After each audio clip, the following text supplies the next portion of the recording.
The reason that Qi is so important in terms of transdisciplinary science is because we're trying to understand things that cannot be understood from just one perspective.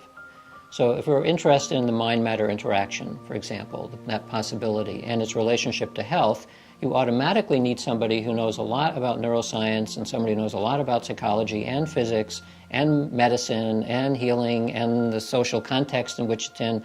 Namely, you need to know everything about everything. Well, no one person can know all of that. So you need to bring together teams of people who can begin to attack pieces of this puzzle and develop slowly a jigsaw puzzle, basically, that starts to form a picture. That is not only a long-term process, it's a process that does require expertise in many different dimensions.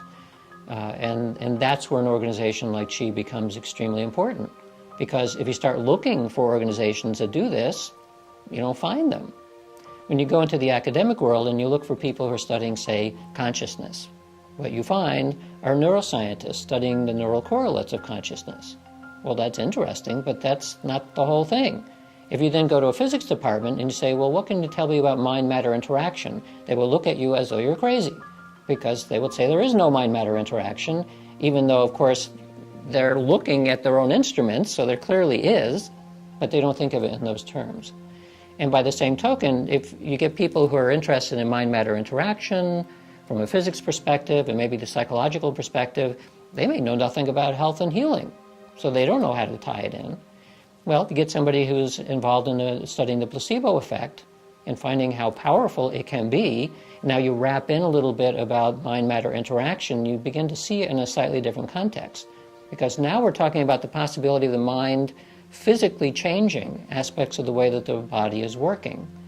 That sounds like the placebo effect, but in a very different way from psychoneuroimmunology. In other words, it's not all inside the body that this is happening. It happens and transcends the body. So we're now talking about something like a non-local placebo effect, that what I think about somebody else's health will affect it directly. So that is considered wildly controversial, and yet it may be true, and there is evidence suggesting that it is true. So when you tackle these kinds of questions, you need a lot of people with a lot of expertise and, of course, a lot of interest in it, and that's what she can provide.